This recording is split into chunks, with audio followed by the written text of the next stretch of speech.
Hey guys, JCB here. I would like to discuss with you on my experience with Severed Steel. We start off with seeing the character we play as wake up and notices her left arm has been experimented on and realizes what she needs to do. This will be like this throughout the game, as we will need to complete a certain amount of levels to get the full context of the story. Next, we start with a tutorial that makes us run through the early levels on knowing how the gameplay works. Parkour is introduced here, as we will be able to slide underneath objects and reach further places by wall running and breaking through windows. This demonstrates the fast-paced momentum side, and next we take a look at the slow motion feature. This feature has the ability to slow down time and to avoid incoming bullets fired at us as the enemies are trying to stop us from reaching our goal. It slows down our primary movement to distinguish what's going on, as later we will be able to be using firearms and taking them out. We can still get hit by the bullets, as parkour is essential to be used since we are invincible to not take any damage.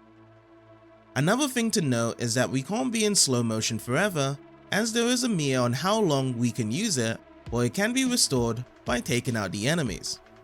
Our decision making is important by being able to deliver the final blow with the position and accuracy of our weapons and trying to keep the flow going at a consistent speed.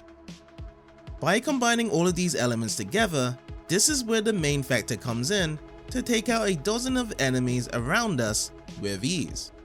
This represents our skill being able to distinguish parkour spots to maneuver around in how the stage is done and finding the right time to slow down time and drill the shots in. It may take a while to get the hang of it, but in the end, it feels satisfying seeing how much control we have in our hands. In terms of making progression, these levels will have different objectives on how to clear it. When we start each level, it will let us know what to do right away, then be placed at the top right corner of the screen as a reminder while we are going through the level. Objective markers are also available, showing the endpoint of where we need to go, and multiple objectives can be given to us in a single stage once we have completed one of them. It is simple and yet effective to go from one stage to another so seamlessly without needing long pauses to keep the flow going. After a few levels have been completed, we will get a short cutscene that will give us an arm gun that we was looking for. This becomes a major upgrade for the rest of the game, as we can use this to blast through walls and create new openings for ourselves. Sometimes it's mandatory to use for progression, but other times it can be used optionally to create shortcuts on building new pathways.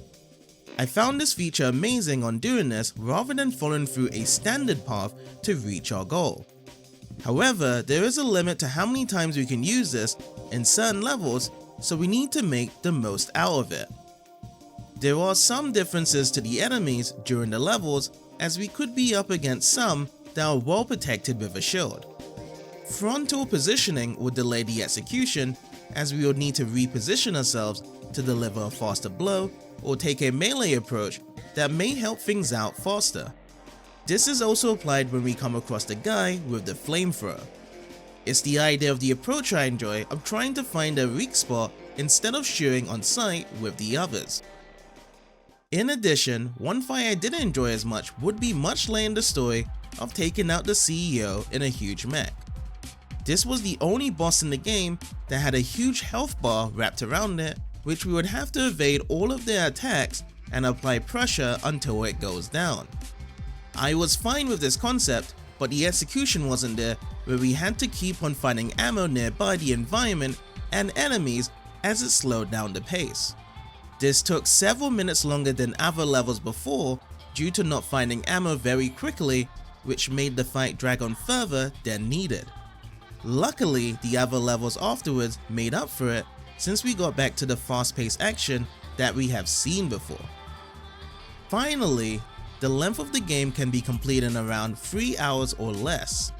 This is dependent on the difficulty level you have chosen, as there could be a number of times not being able to complete the levels and we would have to start again. Trial and error makes its mark by giving us the opportunity to find the best way to progress through these levels and not to repeat any mistakes that we have made before.